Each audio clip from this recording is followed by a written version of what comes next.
मुझसे अनुरोध है अपना स्थान ग्रहण कर लें। वास्तव में हम उत्तराखंड वासियों के लिए अत्यंत ही गौरवमय पल है, क्योंकि एक माह पूर्व माननीय प्रधानमंत्री जी बाबा केदारनाथ की पावन भूमि में हमारे बीच में थे और आज पुनः हमारे साथ हैं। गर्वित है सब भारतवासी, ऐसे नेता, हम सबके प्रेरक मोदी जी, नए भारत के प्रणेता, सबका साथ, सबका विकास, सबका विश्वास का भाव सही।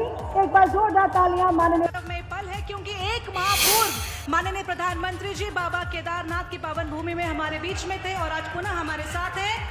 गर्वित है सब भारतवासी, मिले हमें ऐसे नेता, हम सबके। उत्तराखंड का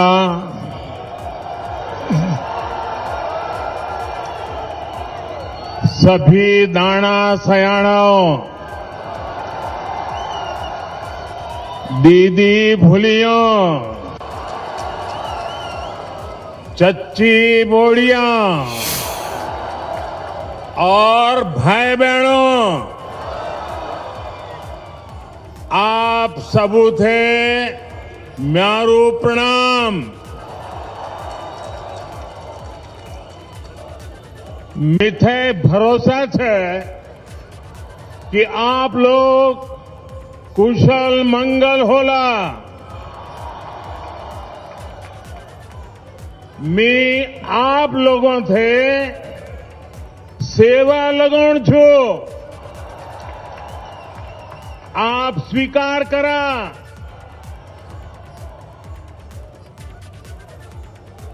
उत्तराखंड के गवर्नर श्रीमान गुरमीत सिंह जी, यहां के लोकप्रिय ऊर्जावान मुख्यमंत्री श्रीमान पुष्कर सिंह धामी जी,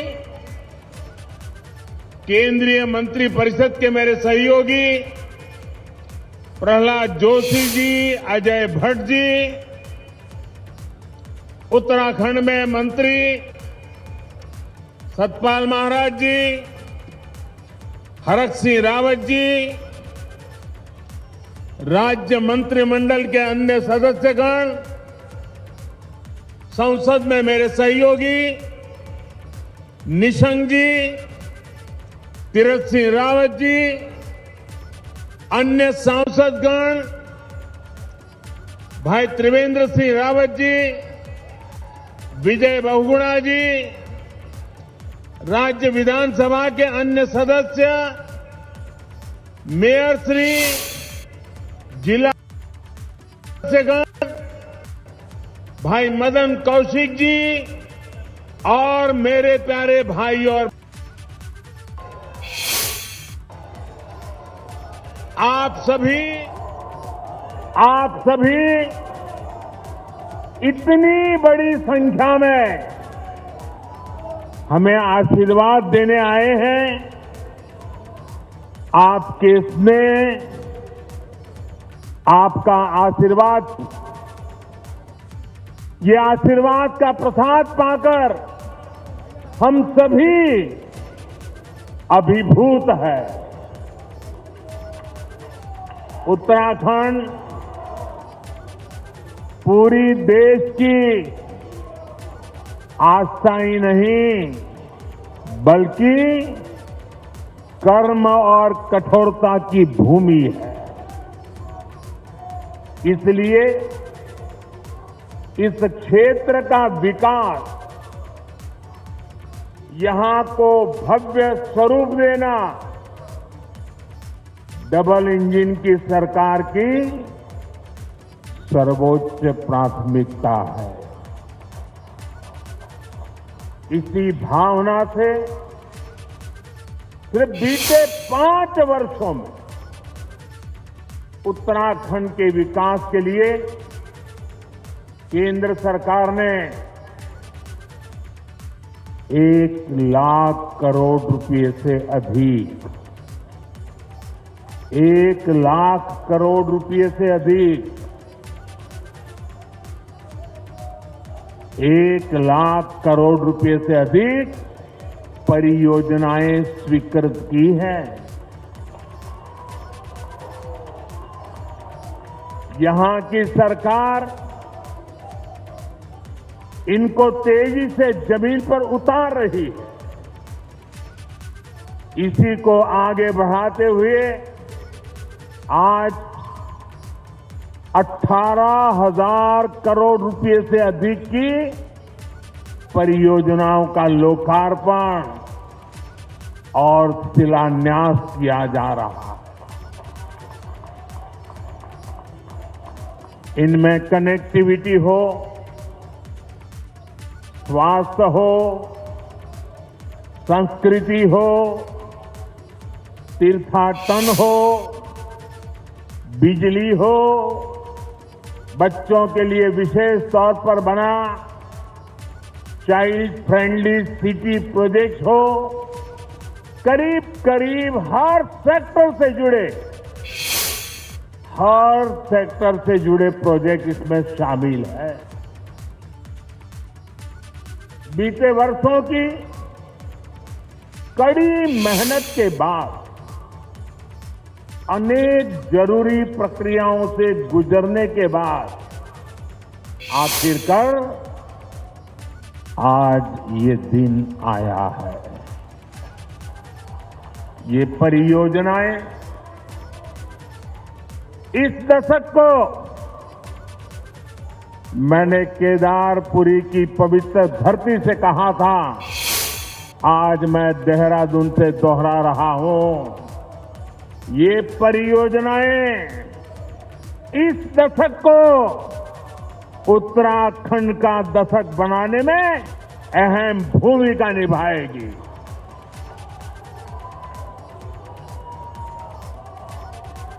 इन सभी प्रोजेक्ट के लिए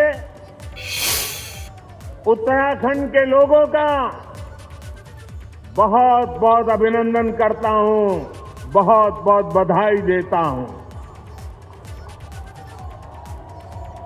जो लोग पूछते हैं कि डबल इंजन की सरकार का फायदा क्या है, वो आज देख सकते हैं कि डबल इंजन की सरकार कैसे उत्तराखंड में विकास की गंगा बहा रही है। भाइयों और बहनों, इस शताब्दी की शुरुआत में अटल बिहारी वाजपेयी जी ने भारत में कनेक्टिविटी बढ़ाने का अभियान शुरू किया था, लेकिन उनके बाद 10 साल देश में ऐसी सरकार रही जिसने देश का, उत्तराखंड का बहुमूल्य समय व्यर्थ कर दिया। 10 साल तक देश में इंफ्रास्ट्रक्चर के नाम पर घोटाले हुए, घपले हुए। इससे देश का जो नुकसान हुआ उसकी भरपाई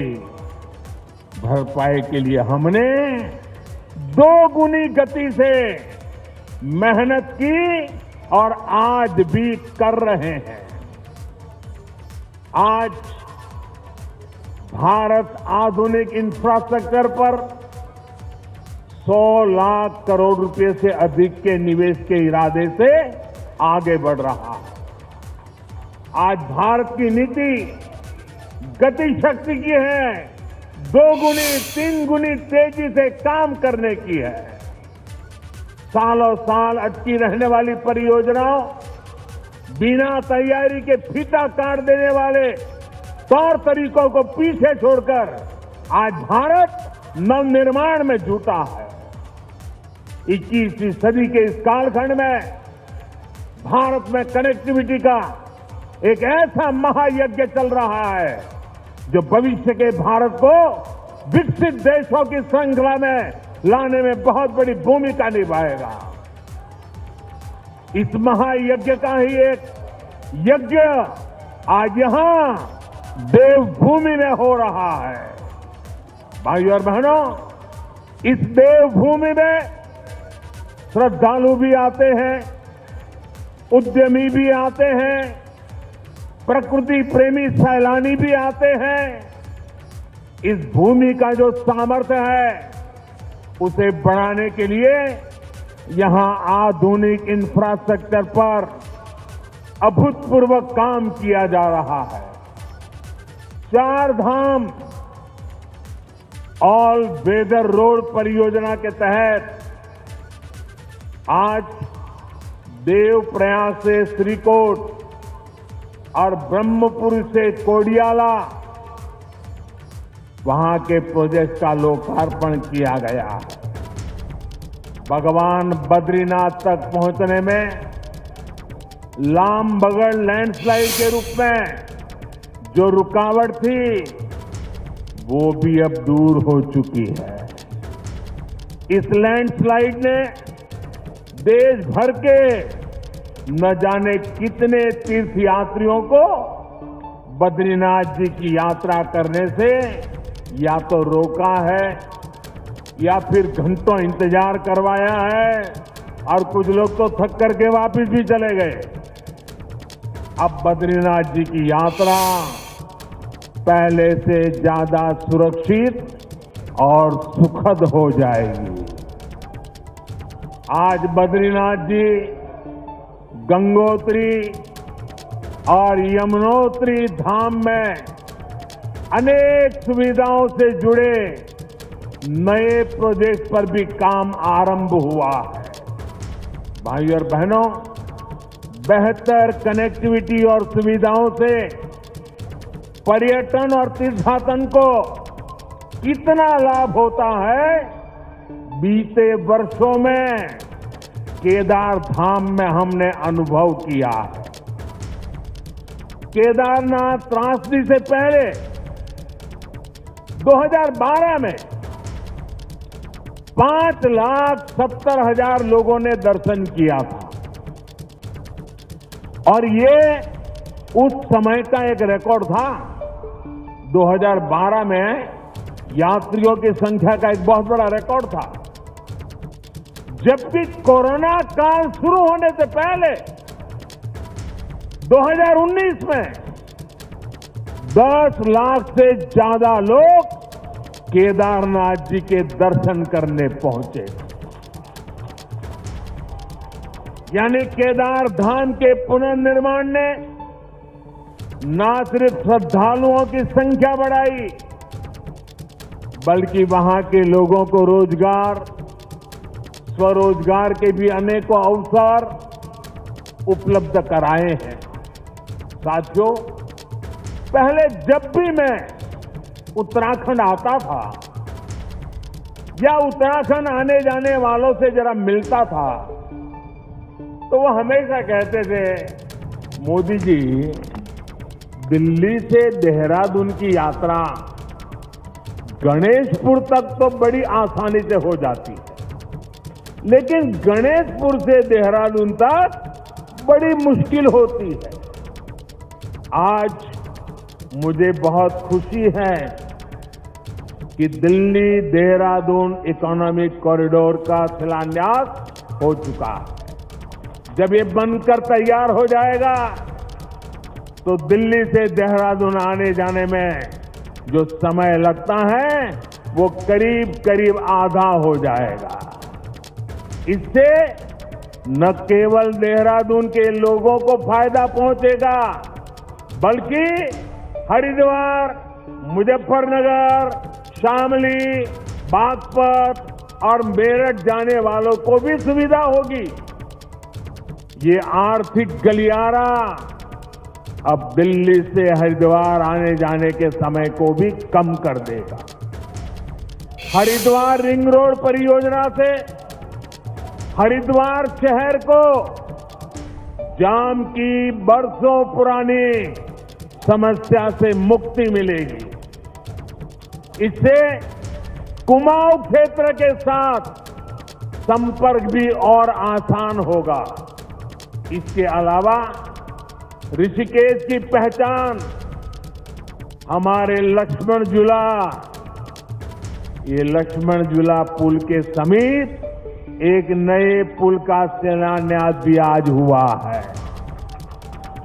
भाइयों और बहनों, दिल्ली देहरादून एक्सप्रेसवे पर्यावरण सुरक्षा के साथ विकास के साथ हमारे विकास के मॉडल का भी प्रमाण होगा। इसमें एक तरफ उद्योगों का कॉरिडोर होगा तो इसमें एशिया का सबसे बड़ा एलिवेटेड वाइल्ड लाइफ कॉरिडोर भी बनेगा। ये कॉरिडोर यातायात तो सरल करेगा ही, जंगली जीवों को भी सुरक्षित आने जाने में मदद करेगा। साथियों, उत्तराखंड में औषधीय गुण वाली जो जड़ी बूटियां हैं, जो प्राकृतिक उत्पाद है, उनकी मांग दुनिया भर में है। अभी उत्तराखंड के इस सामर्थ्य का भी पूरा उपयोग नहीं हो सका। अब जो आधुनिक इत्र और सुगंध प्रयोगशाला बनी है, वो उत्तराखंड के सामर्थ्य को और बढ़ाएगी। भाइयों और बहनों, हमारे पहाड़, हमारी संस्कृति, हमारी आस्था के गढ़ तो है ही, ये हमारे देश की सुरक्षा के भी किले हैं। पहाड़ों में रहने वालों का जीवन सुगम बनाना देश की सर्वोच्च प्राथमिकताओं में से एक है। लेकिन दुर्भाग्य से दशकों तक जो सरकार में रहे, उनकी नीति और रणनीति में दूर दूर तक ये चिंतन कहीं नहीं था। उनके लिए उत्तराखंड हो या हिंदुस्तान के और क्षेत्र, उनका एक ही इरादा रहता था, अपनी तिजोरी भरना, अपने घर भरना, अपनों का ही ख्याल रखना। भाइयों बहनों, हमारे लिए उत्तराखंड तप और तपस्या का मार्ग है। साल 2007 से 2014 के बीच जो केंद्र की सरकार थी, उसने 7 साल में उत्तराखंड में केवल, हमारे पहले जो सरकार थी उसने 7 साल में क्या काम किया?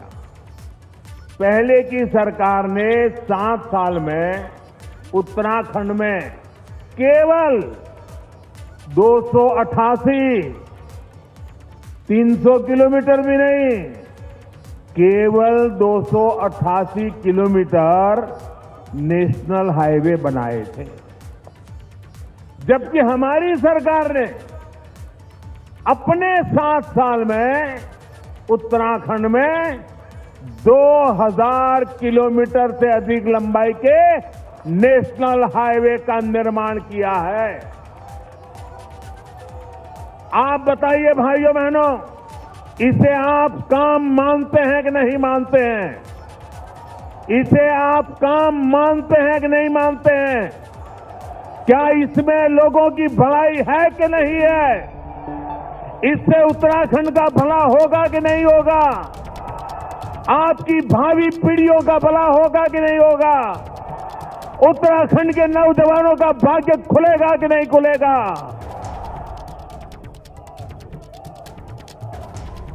इतना ही नहीं,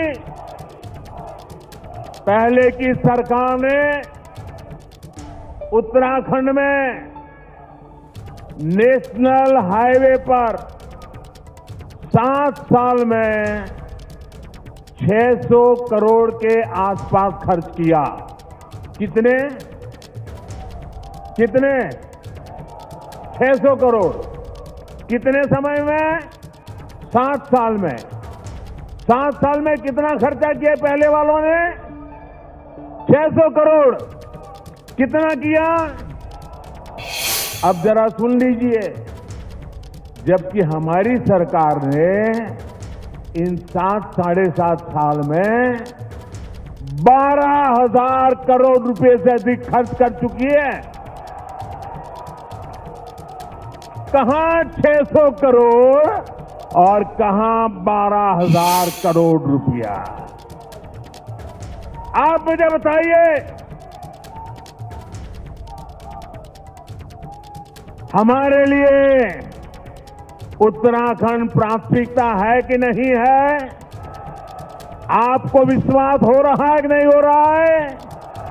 हमने करके दिखाया है कि नहीं दिखाया?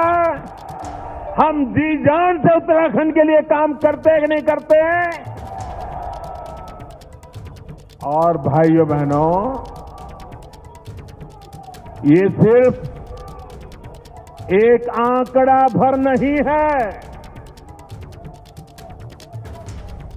जब इंफ्रास्ट्रक्चर के इतने बड़े प्रोजेक्ट पर काम होता है तो कितनी चीजों की जरूरत होती है।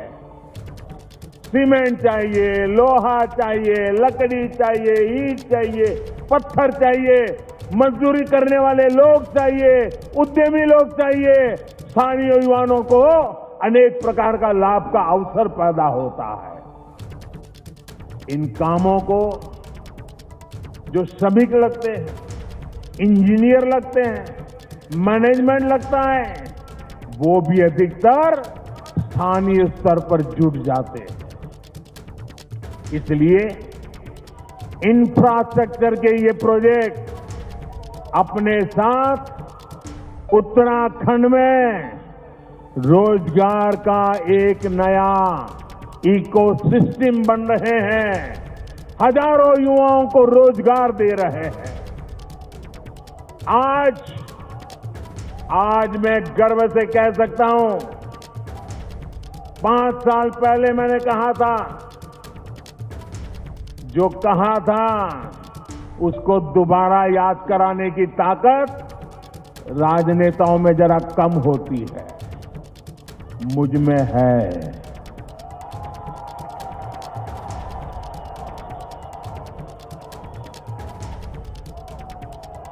याद कर लेना मैंने क्या कहा था, और आज मैं गर्व से कह सकता हूं, आज मैं गर्व से कह सकता हूं, उत्तराखंड का पानी और जवानी उत्तराखंड के काम ही आली।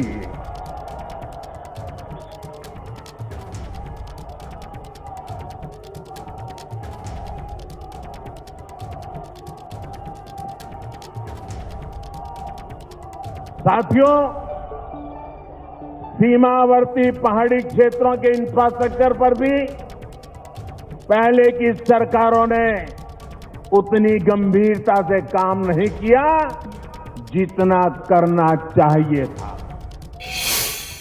बॉर्डर के पास सड़कें बने, पुल बने, इस और उन्होंने ध्यान नहीं दिया। वन रैंक वन पेंशन हो, आधुनिक अस्त्र शस्त्र हो, या फिर आतंकवादियों को मुंह तोड़ जवाब देना हो, जैसे उन लोगों ने हर स्तर पर सेना को निराश करने का, हतोत्साहित करने की मानो कसम खा रखी थी।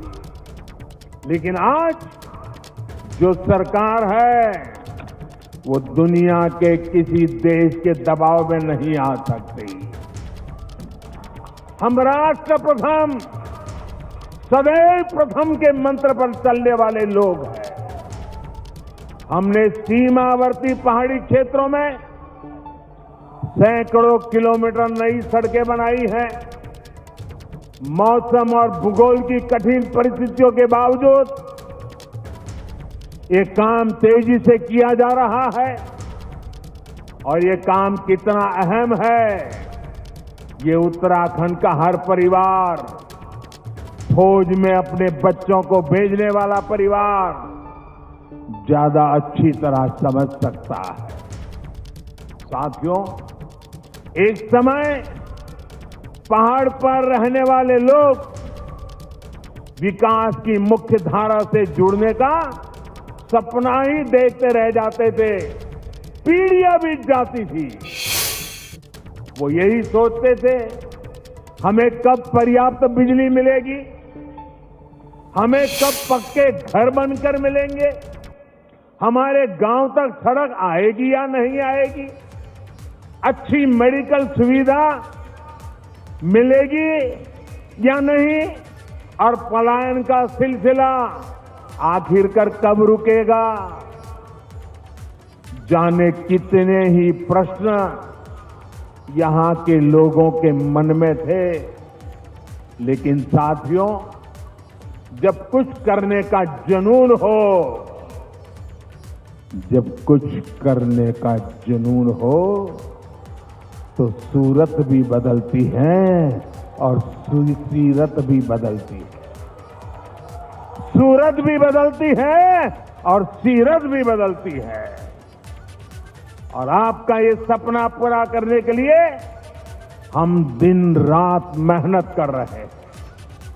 आज सरकार इस बात का इंतजार नहीं करती कि नागरिक उसके पास अपनी समस्या लेकर आएंगे, तब सरकार कुछ सोचेगी और कदम उठाएगी।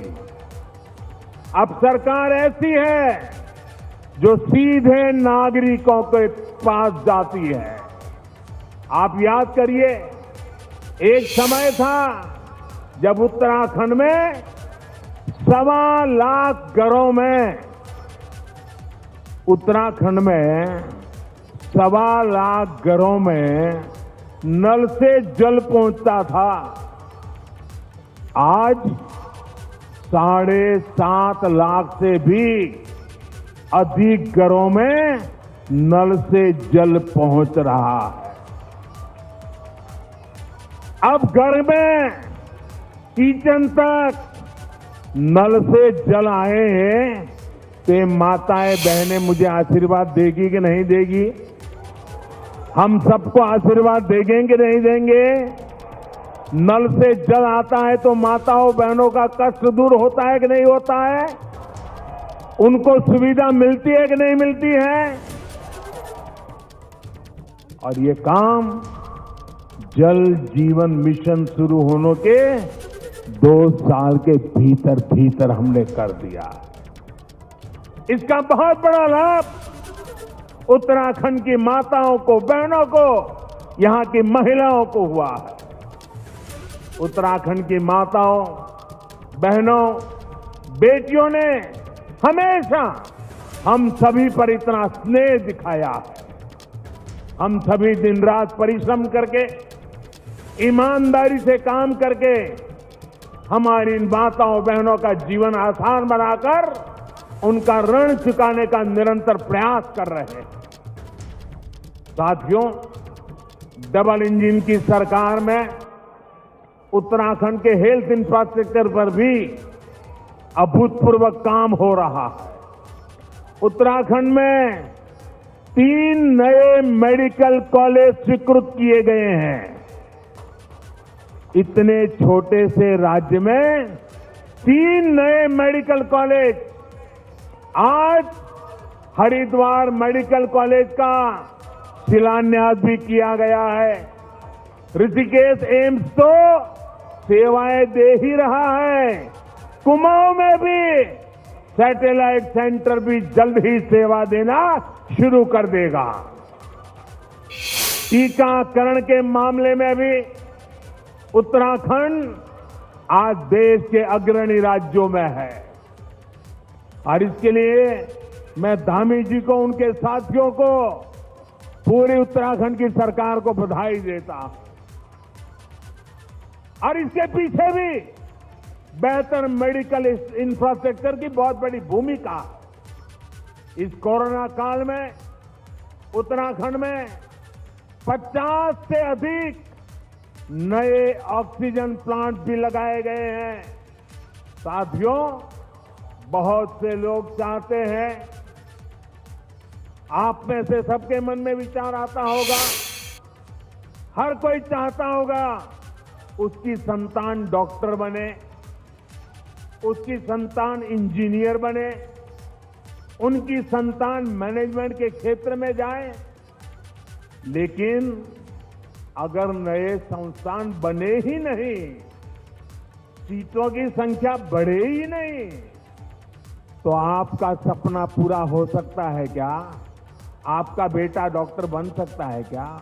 आपकी बेटी डॉक्टर बन सकती है क्या? आज देश में बन रहे नए मेडिकल कॉलेज, नई आईआईटी, नए आईआईएम, विद्यार्थियों के लिए प्रोफेशनल कोर्स की बढ़ रही सीटें देश की वर्तमान और भावी पीढ़ी के भविष्य को मजबूत करने का काम कर रही है। हम सामान्य मानवी के सामर्थ्य को बढ़ाकर, उसे सशक्त करके, उसकी क्षमता बढ़ाकर, उसे सम्मान के साथ जीने के नए अवसर दे रहे हैं। साथियों, समय के साथ हमारे देश की राजनीति में अनेक प्रकार की विकृतियां आ गई है और आज इस बारे में भी मैं उत्तराखंड की पवित्र धरती पर कुछ बात बताना चाहता हूं। कुछ राजनीतिक दलों द्वारा समाज में भेद करके सिर्फ एक तबके को, चाहे वो अपनी जाति का हो, किसी खास धर्म का हो या अपने छोटे से इलाके के दायरे का हो, उसी की तरफ ध्यान देना, यही प्रयास हुए हैं और उसमें ही उनको वोट बैंक नजर आती है। इतना संभाल लो, वोट बैंक बना दो, गाड़ी चलती रहेगी। इन राजनीतिक दलों ने एक और तरीका भी अपनाया है। उनके ये विकृतियों का एक रूप ये भी है और वो रास्ता है जनता को मजबूत नहीं होने देना, बराबर कोशिश करना कि जनता कभी मजबूत ना हो जाए। वे तो यही चाहते रहे, ये जनता जनार्दन हमेशा मजबूर बनी रहे। मजबूर बनाओ, जनता को अपना मोहताज बनाओ ताकि उनका ताज सलामत रहे। इस विकृत राजनीति का आधार रहा कि लोगों की आवश्यकताएं पूरी ना करो, उन्हें आश्रित बनाकर रखो। इनके सारे प्रयास इसी दिशा में हुए कि जनता जनार्दन को ताकतवर नहीं बनने देना है। दुर्भाग्य से इन राजनीतिक दलों के लोगों ने ये सोच पैदा कर दी कि सरकार ही हमारी माई बाप है, अब जो कुछ भी मिलेगा सरकार से ही मिलेगा, तभी हमारा गुजारा होगा। लोगों के मन में भी ये घर कर गया। यानी एक तरह से देश के सामान्य मानवी का स्वाभिमान, उसका गौरव सोची समझी रणनीति के तहत कुचल दिया गया, उसे आश्रित बना दिया गया। और दुखद ये सब करते रहे और कभी किसी को भनक तक नहीं आने दी। लेकिन इस सोच, इस अप्रोच से अलग हमने एक नया रास्ता चुना है। हमने जो रास्ता चुना है वो मार्ग कठिन है, वो मार्ग मुश्किल है, लेकिन देश हित में है, देश के लोगों के हित में है। और हमारा मार्ग है सबका साथ, सबका विकास। हमने कहा कि जो भी योजना लाएंगे सबके लिए लाएंगे, बिना भेदभाव के लाएंगे। हमने वोट बैंक की राजनीति को आधार नहीं बनाया, बल्कि लोगों की सेवा को प्राथमिकता दी। हमारी अप्रोच रही कि देश को मजबूती देनी है। हमारे देश कब मजबूत होगा? जब हर परिवार मजबूत होगा। हमने ऐसे समाधान निकाले, ऐसी योजनाएं बनाई जो भले वोट बैंक के तराजू में ठीक नहीं बैठे, लेकिन वो बिना भेदभाव आपका जीवन आसान बनाएगी, आपको नए अवसर देगी, आपको ताकतवर बनाएगी। और आप भी नहीं बचाएंगे, आप में से कोई नहीं चाहेगा कि आप अपने बच्चों के लिए एक ऐसा वातावरण छोड़े जिसमें आपके बच्चे भी हमेशा आश्रित जीवन जिए। जो मुसीबतें आपको विरासत में मिली, जिन कठिनाइयों में आपको जिंदगी गुजारनी पड़ी, आप भी नहीं चाहेंगे कि आप वो विरासत, वो मुसीबतें बच्चों को वैसे ही देकर जाएं। हम आपको आश्रित नहीं, आत्मनिर्भर बनाना चाहते हैं। जैसे हमने कहा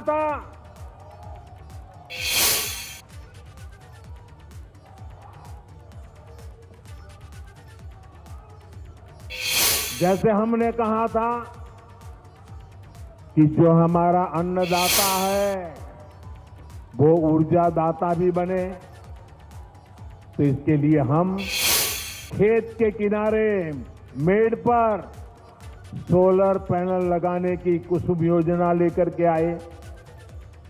इससे किसान को खेत में ही बिजली पैदा करने की सुविधा हुई।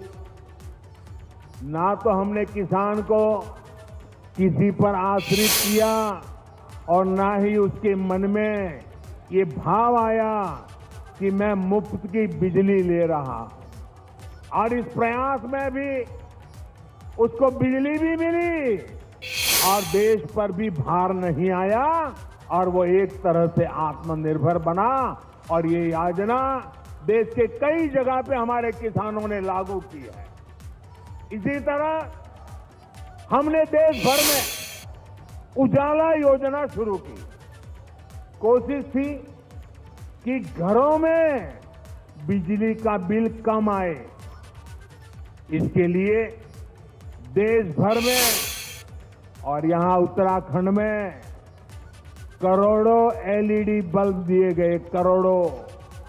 और पहले एलईडी बल्ब 300-400 रुपये के आते थे, हम उनको 40-50 रुपये तक लेकर के आ गए। आज लगभग हर घर में एलईडी बल्ब इस्तेमाल हो रहे हैं और लोगों का बिजली का बिल भी कम हो रहा है। अनेकों घरों में जो मध्यम वर्ग, निम्न मध्यम वर्ग के परिवार है, हर महीने 500 से 600 रुपये तक बिजली बिल कम हुआ है। साथियों, इसी प्रकार से हमने मोबाइल फोन सस्ता किया, इंटरनेट सस्ता किया, गांव-गांव में कॉमन सर्विस सेंटर खोले जा रहे हैं, अनेक सुविधाएं गांव में पहुंची है। अब गांव के आदमी को रेलवे का रिजर्वेशन कराना हो तो उसे शहर नहीं आना पड़ता, एक दिन खराब नहीं करना पड़ता, 100, 200, 300 रुपया बस का किराया नहीं देना पड़ता। वो अपने गांव में ही कॉमन सर्विस सेंटर से ऑनलाइन रेलवे का बुकिंग करा सकता है। उसी प्रकार से आपने देखा होगा अब उत्तराखंड में होम स्टे लगभग हर गांव में उसकी बात पहुंच चुकी है।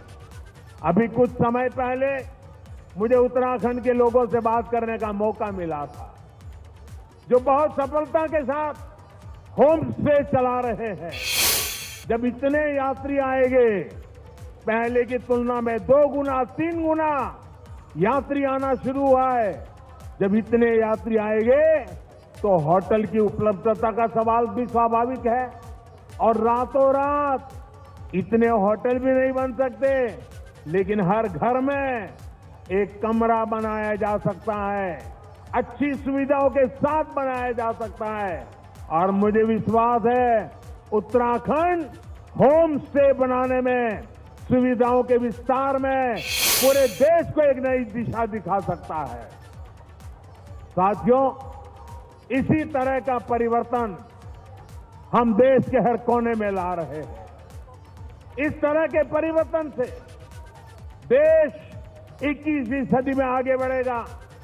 इसी तरह का परिवर्तन उत्तराखंड के लोगों को आत्मनिर्भर बनाएगा।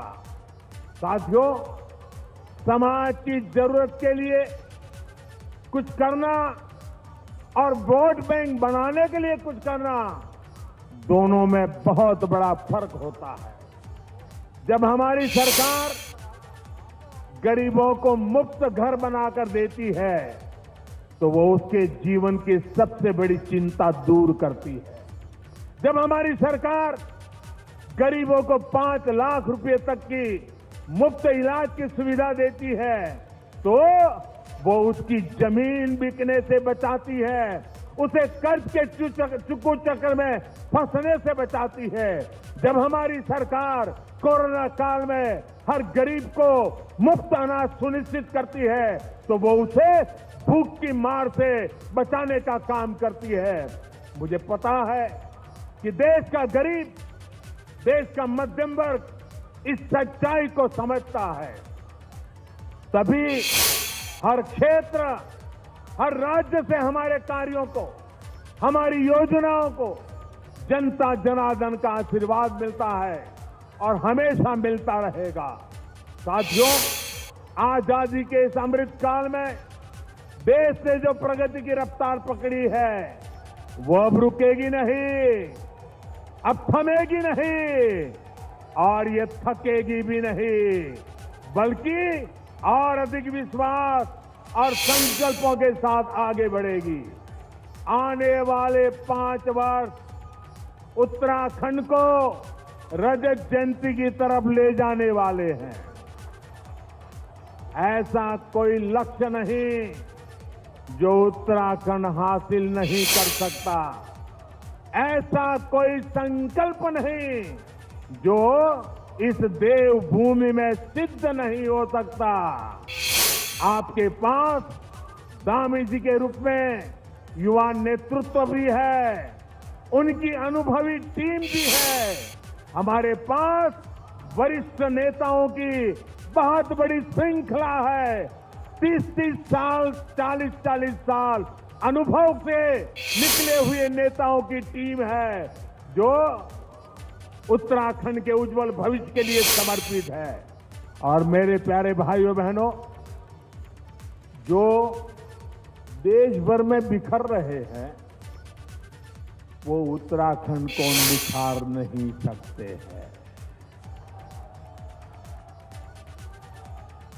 आपके आशीर्वाद से विकास का ये डबल इंजन उत्तराखंड का तेज विकास करता रहेगा। इसी विश्वास के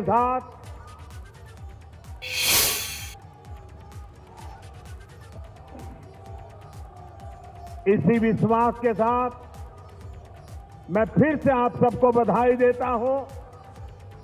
आप जब देवभूमि में आया हूं, वीर माताओं की भूमि में आया हूं, तो कुछ भाव पुष्प, कुछ श्रद्धा सुमन अर्पित करता हूं। मैं कुछ पंक्तियों के साथ अपनी बात समाप्त करता हूं।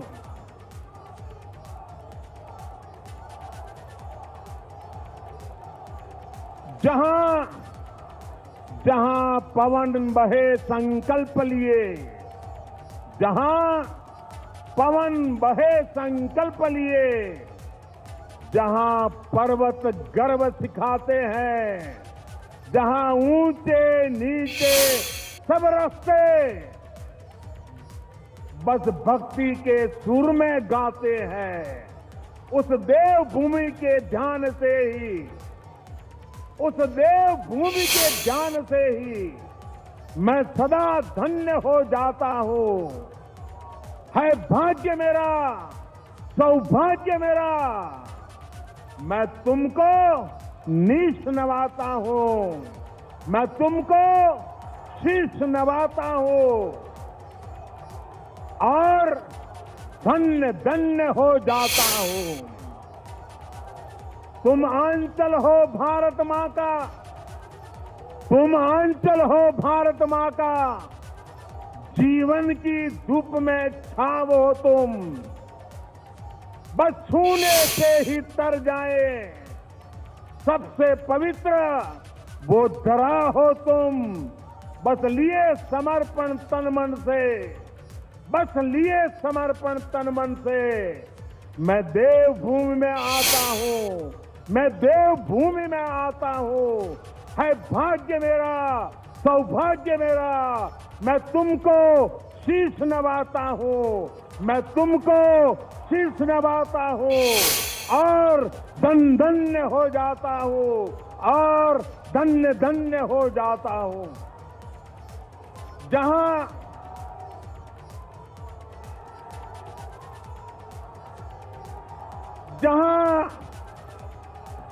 जहां अंजुलि में गंगा जल हो, जहां हर एक मन बस निश्चल हो, जहां गांव गांव में देशभक्त, जहां नारी में सच्चा बल हो, उस देवभूमि का आशीर्वाद लिए मैं चलता जाता हूं। उस देवभूमि का आशीर्वाद लिए मैं चलता जाता हूं। है भाग्य मेरा, सौभाग्य मेरा, मैं तुमको शीश नवाता हूं, मैं तुमको शीश नवाता हूं और धन्य धन्य हो जाता हूं। मंडवे की रोटी, मंडवे की रोटी, हड़के की थाप, मंडवे की रोटी, हड़के की थाप, हर एक मन करता शिव जी का झाप, हर एक मन करता शिव जी का झाप। ऋषि मुनियों की है ये तपोभूमि, ऋषि मुनियों की है ये तपोभूमि, कितने वीरों की ये जन्मभूमि। मैं देवभूमि आता हूं, मैं तुमको शीश नवाता हूं और धन्य धन्य हो जाता हूं। मैं तुमको शीश नवाता हूं और धन्य धन्य हो जाता हूं। मेरे साथ बोलिए भारत माता की, भारत माता की, भारत माता की। बहुत बहुत धन्यवाद। अपना कीमती समय निकालकर आपने दिया हमें आशीष और प्यार। तो देवभूमि से प्रधानमंत्री नरेंद्र